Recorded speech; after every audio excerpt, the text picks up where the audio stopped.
He wasn't the conventional Philly fighter. While many of his contemporaries ended up on hard times after lingering in the sport for too long, he had a different approach. A thinking man's fighter, he exhibited the same careful and clever tactics outside the ring as he did inside, outsmarting and outmaneuvering his often stronger opponents. He embodied the spirit of Muhammad Ali's mantra, "Float like a..."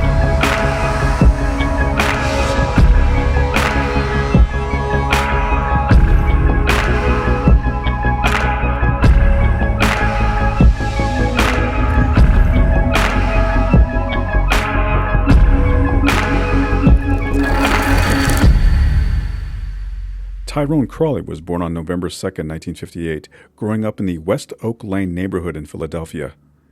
"You were fighting to survive in my neighborhood," Crawley said. "It wasn't as tough as North Philly or South Philly, but it was tough." Crawley's father, two uncles, and a cousin were Philadelphia police officers, but one of his brothers was a gang member. Rival gangs picked on Crawley because of his brother, and he decided to take up boxing for self-defense. Crawley joined one of the city's police athletic league programs and quickly learned that he had a natural aptitude for the sport. He idolized Muhammad Ali growing up, and that inspired his nickname of Butterfly. Crawley also attended fights at the Spectrum in Philadelphia in the mid-1970s, getting influenced by local favorite Tyrone Everett. He later employed Everett's technique of switching from southpaw to orthodox and back again. Upon turning 18, Crawley enlisted in the Army and continued to box in the military while serving as a paratrooper. After his honorable discharge, Crawley went on to attend junior college before transferring to Temple University, where he pursued a degree in criminal justice.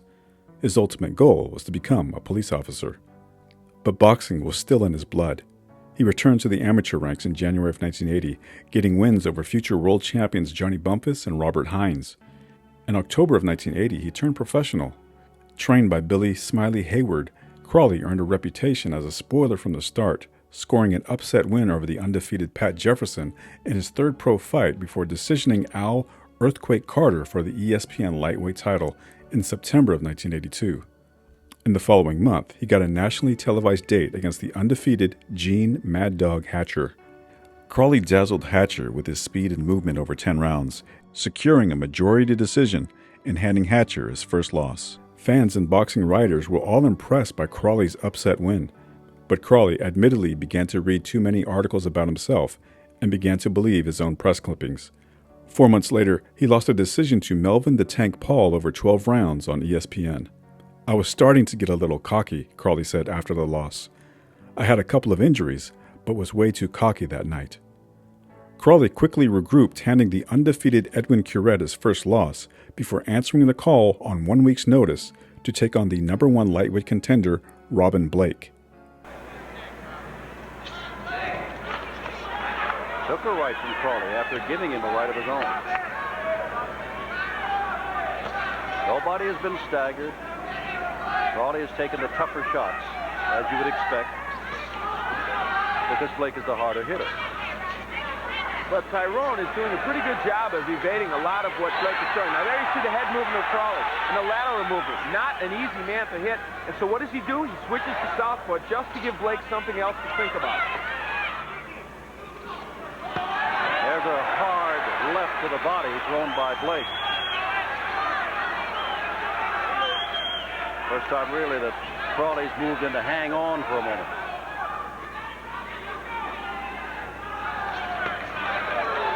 Left and a right both missed.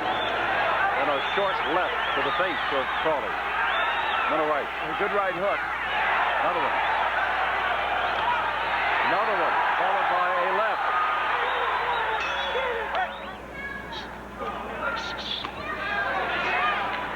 It's almost impossible for me to imagine Tyrone Crawley knocking Blake out. I guess he could do it, but it's very unlikely. Whereas Blake does have the power, I think. Oh, good my, right what hand. did you say? Well, don't go by me, folks. Tyrone Crawley just hurt Blake with the right hand.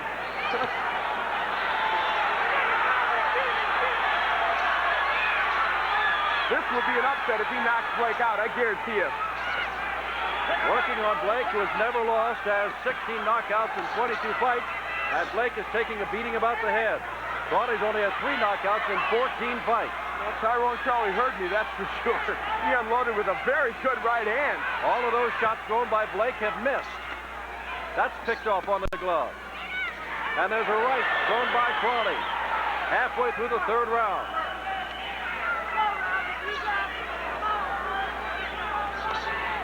Blake has been hurt. And the hand speed of Crawley coming very much into play here.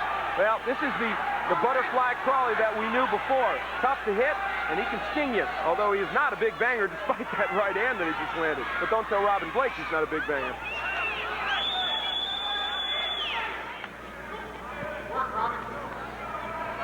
Blake is not throwing enough punches. Oh, that right hand!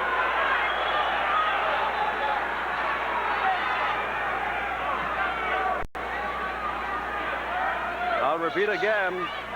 Robin Blake on your right is the #1 contender and is undefeated. 6 fights, his last 6 knockouts. This is the kind of performance from Tyrone Crawley that people would have expected a year ago when he was, or 8 months ago, when he was moving ahead in the lightweight rankings. The loss to Orvin Paul and 2 not sparkling performances after that, and they thought he might not be the lightweight of the future. Well, now, Robin Blake's finding out that Crawley is an excellent coming into this fight. 16-22. Oh, there's a right, and then a right as Blake backed away. Robin Blake from the stable of David Gorman in Fort Worth, along with Donald Curry and Harold Petty, considered top world-class fighters, but right now, he is having a tough time avenging the loss of his stablemate, Gene Hatcher. Remember what he said, I'm not tired of anything, I just can't get my punches off.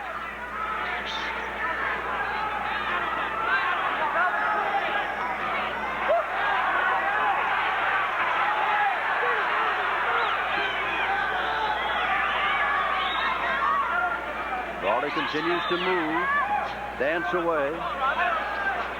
So far. There's a good right thrown by Blake.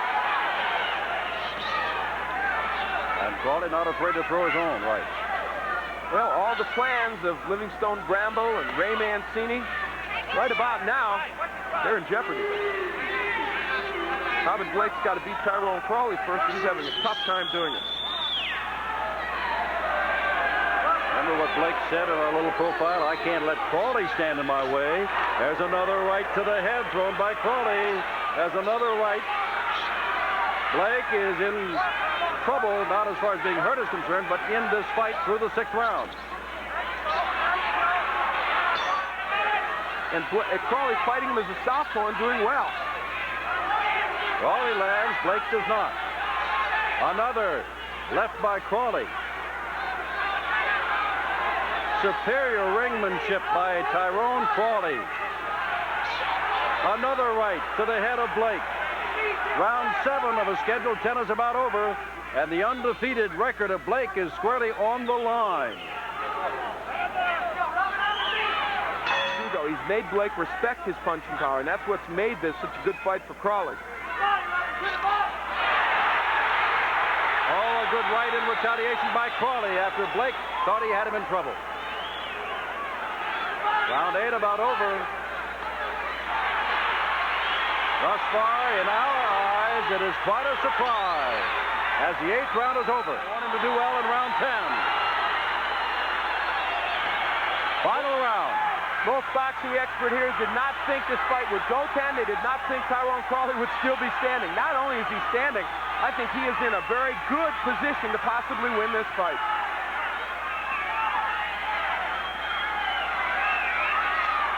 Oh, good right by Crawley after a left to the body by Blake.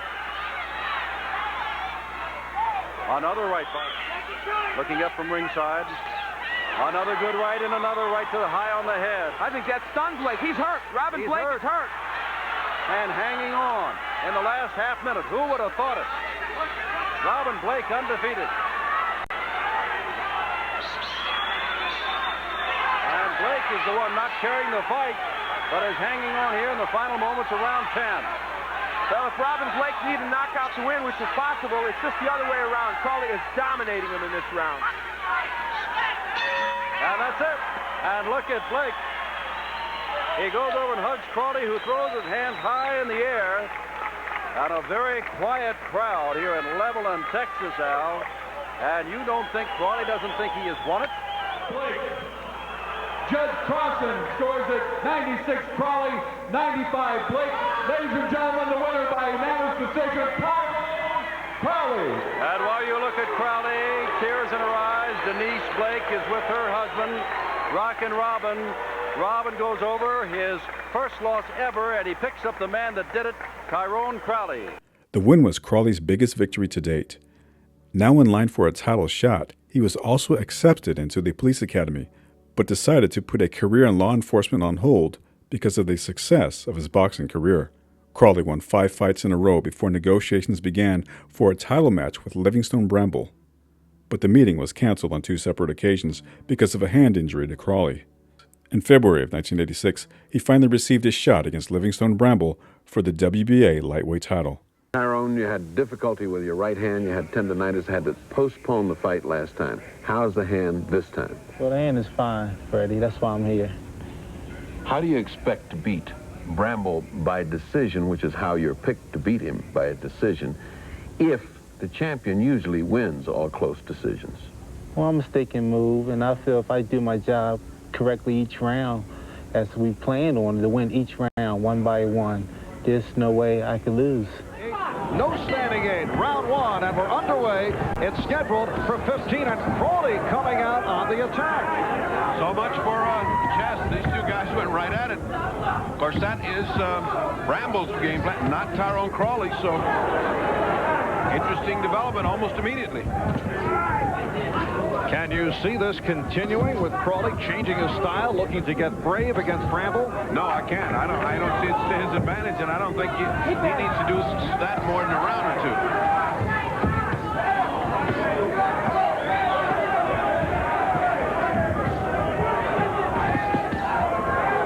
And the combination by Tyrone Crawley. Crawley in the red. Bramble with rather colorful trunks. Played, and it was restructured as now 18.5 feet. He figures he can work much better within 18 feet. He also said, when I fought Mancini, he was the champion. He dictated the size. Again, Bramble with the combination. Bramble and the multi-colored. And Crawley took a good shot, and that is being called a knockdown. He also lost his balance. He says he's all right. Sort of a bounce down. He got hit a good shot, but his reflexes as such, he bounced up before he virtually hit the canvas. But he now knows the kind of power that Bramble's got. And Bramble looking to tee off with the right hand.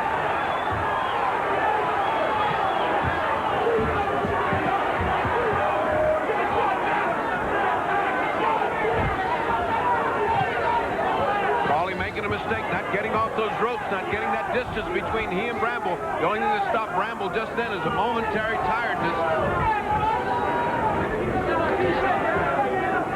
That is the time remaining in the round. This is round 2. It is scheduled for 15. Bramble had predicted several weeks ago that it will not go past 8, and was quoted as saying, "I'll bite him if I have to end it in round 8. Well, he may not need to bite him because he's short catching Crawley now, and Crawley's going to be lucky to survive this.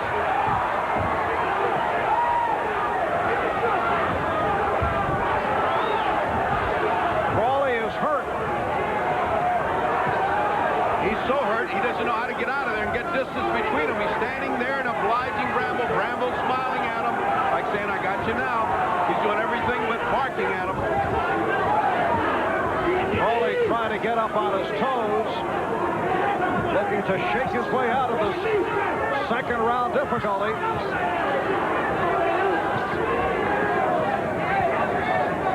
Bramble playing possum just then. Letting Crawley get brave and then trying to land that one punch.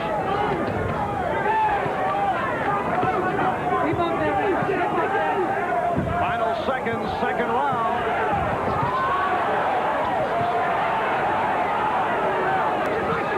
Crawley able to hang on. And we'll stay right here. We're ready here. He looked like he's running out of gas. him a little bit, baby. That's it. We got to box him a little bit. We got to stick and move, baby. That's what we got to do on him, all right? Couple more rounds. Stick and move. Don't get no slugfest, baby.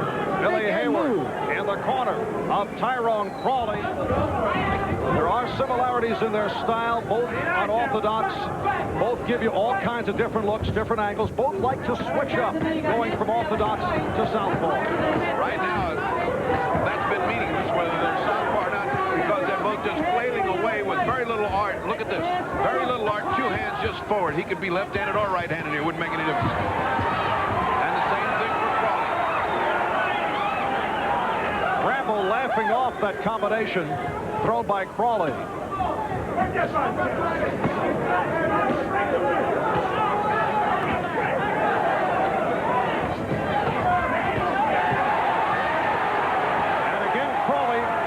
Combination. That's what builds the points, and that's what he's got to do, because he got well behind in the first two rounds. Those first two rounds could work against Bramble as the fight goes on. That's given him such courage. He's disregarded anything he figures he can knock him out. And this... taking the respite, staying on his stool throughout. And this is round 5. Tyrone Crawley was warned by referee Joey Curtis. There's the butterfly in action. He was warned about holding, and Curtis said he'll take points away from Crawley if it continues. Tyrone Crawley, a one-time Army paratrooper. He was studying criminal justice at Temple University. Plans to return to college to finish up. The son of a former Philadelphia police officer, and Crawley has been accepted at the City of Philadelphia's Police Academy, and he's postponing that career option for now. Very good round for Tyrone Crawley just now.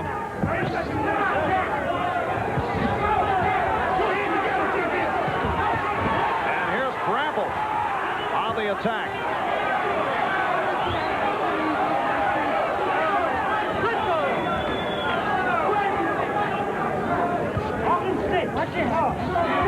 Final seconds, round 6.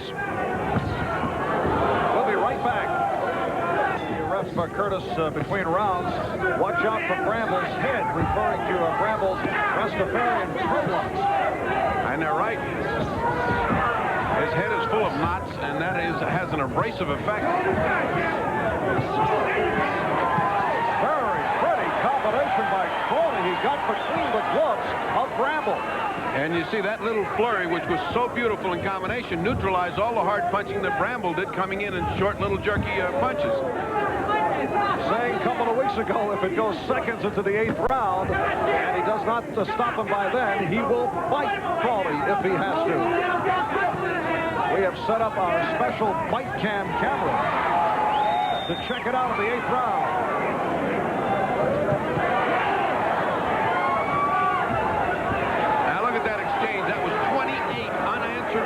By Bramble, and then all of a sudden Crawley flurried with 18 punches to come back. If you're counting punches with a computer, you got to go crazy with this kind of fight. Tyrone Crawley was put down briefly in the 2nd round, but he certainly picked it up from round 3 on.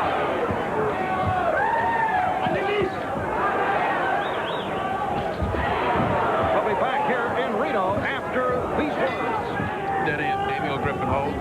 It's Griffin.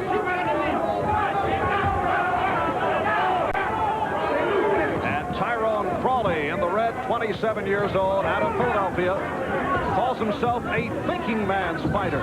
Record of 19-1, but only 6 knockouts, and that was a question coming in.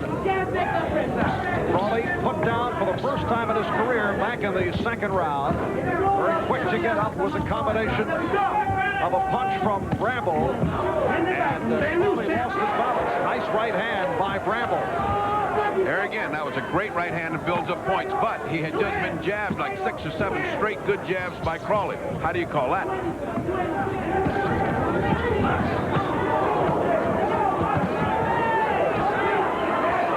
Crawley not able to connect. And losing his head trying to battle with Bramble when he should stick to that running.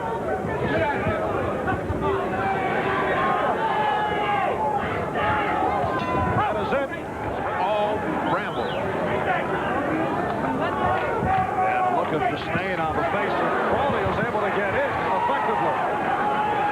Those uppercuts are a thing of beauty. A difficult punch to throw and a difficult punch to land. Crawley has been able to do it. If he had a significant punch, that would have been doing some damage to Bramble. And the heavy body blows delivered by Livingstone Bramble. Why, oh why, is Crawley standing there when he has got the wheels to get out? Joey Curtis, the referee, screaming, "Watch your heads," looking to prevent butting.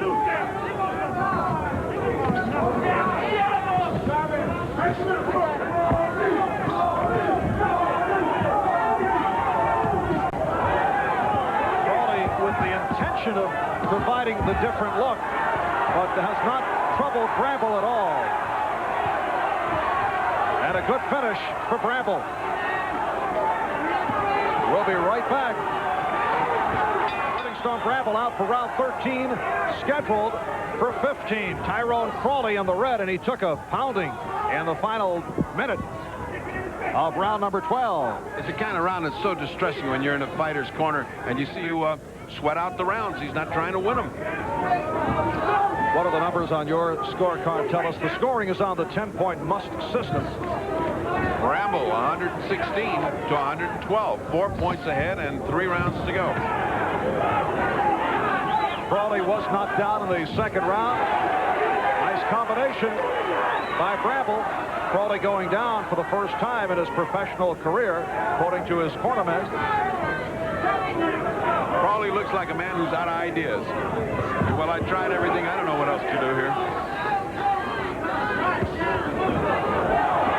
and he is sent back by Bramble. Crawley is hurt again.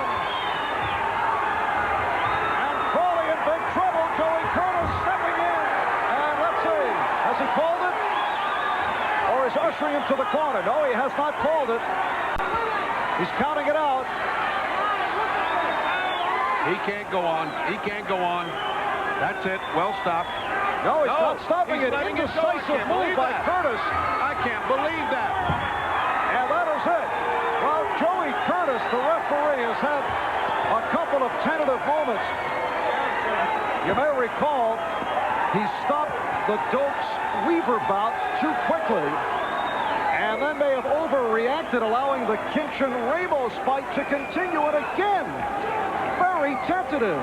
Very tentative, and you saw it from the way he got up, and you saw his eyes. He could not continue, and you know the kind of punch of Bramble is. What's the point? What's the point of that? And you have to reevaluate a referee that continues to make mistakes at crucial moments. Crawley didn't attend the post-fight press conference. Trainer Smiley Hayward attended the conference on his behalf, stating that the fighter was in good spirits. For the first few moments, he was a little withdrawn, Hayward said, a little disappointed. In June of 1986, Crawley decided it was time to enter the police academy. He insisted that he wasn't just following in the footsteps of his father and uncles. He sincerely wanted to make a difference in his community. When I was a teenager, I saw how a lot of my peers were, Crawley said. They had no manners. They weren't brought up right. They didn't know the difference between right and wrong. It bothered me that other people who were trying to raise families had to watch their backs 24 hours a day. Like his father and uncles, Crawley became a police officer in Philadelphia. But as he was sitting in his patrol car in the worst section of North Philadelphia, he decided to give boxing another shot. Seeing all the dead bodies, shootings, drugs, and everything, Crawley said, made me realize why I had gone into boxing in the first place, to get away from all that. Returning after almost a year and a half out of the ring, he faced Ali Kareem Muhammad at the Forum in New York. Punching hard. Right now he's coming up short with his jab.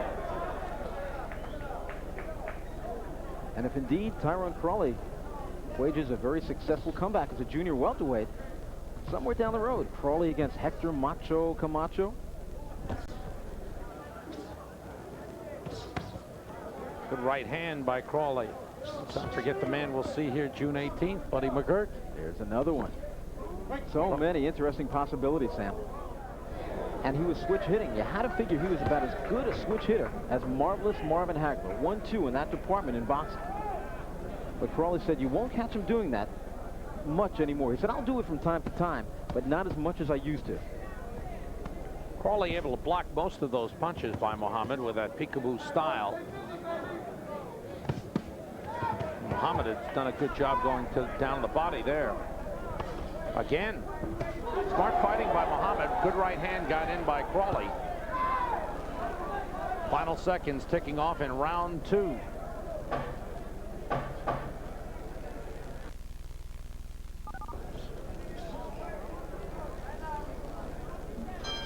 And keep your eye on the left bicep of Tyrone the Butterfly Crawley. There seems to be a very abnormal bulge in that bicep, as if maybe it's torn something there. Incredible, Sim. The only way I can explain it, if the fight fans out there can picture Larry Holmes' left bicep, which happens to have some kind of deformity in it. It's a very large bicep in Larry Holmes. That's exactly what has happened now to Tyrone Crawley. The thing is, Larry Holmes lives with it. Tyrone Crawley did not come into the ring with that. It can happen last round of look. How do you have the fight scored? I've given the Butterfly the first 4 rounds of the fight, but he has not been overly impressive. Now he's starting to go back to what got him all the way to the top of the lightweight division, speed. I think he would need to be effective at 140 pounds. Heads came together. I don't know if Ali Kareem Muhammad may be a little woozy when the heads bang together. He seems to be a little woozy on his feet here. He's been back on his heels. He's been shaky. Now he seems to be settling himself down. The heads banged together, and it seemed for a moment as if Ali Kareem Muhammad was dazed. Good right hand by Crawley, but he's still missing. The timing off. Final seconds of the 9th. There have been no big punches landed in this fight, and really the first serious moment seemed to be in that 9th round when the heads banged together. There you have a look at that left bicep, the bulge, which started showing at the end of the 3rd round. You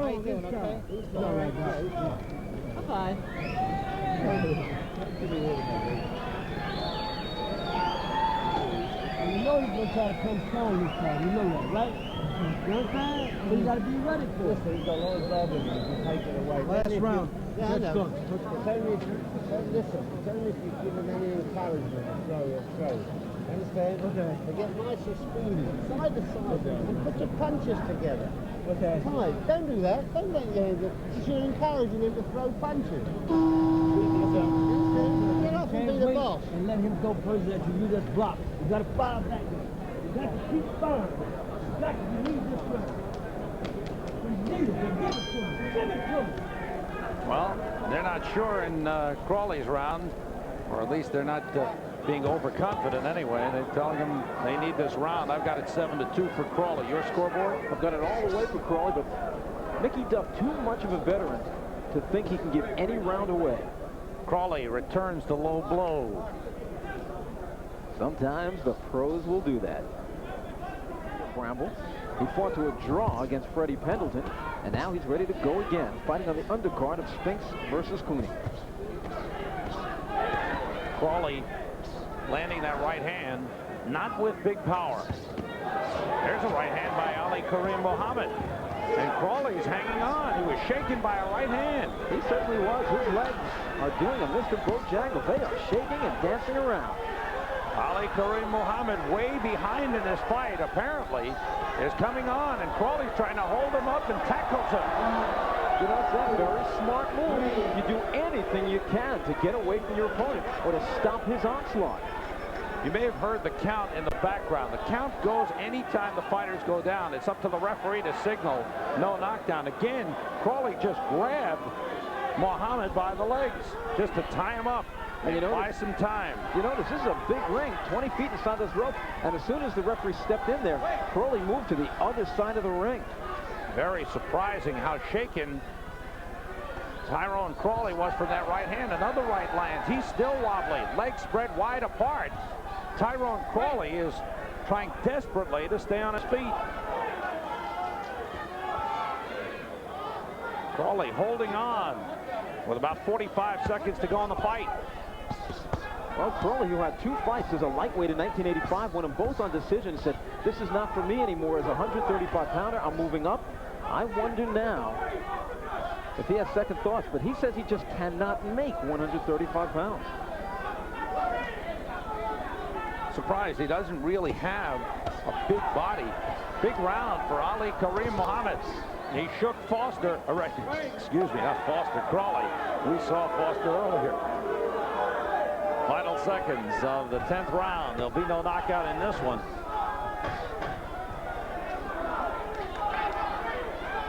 So Crawley shake it in the 10th, a little wobbly, but he holds on. And the final bell.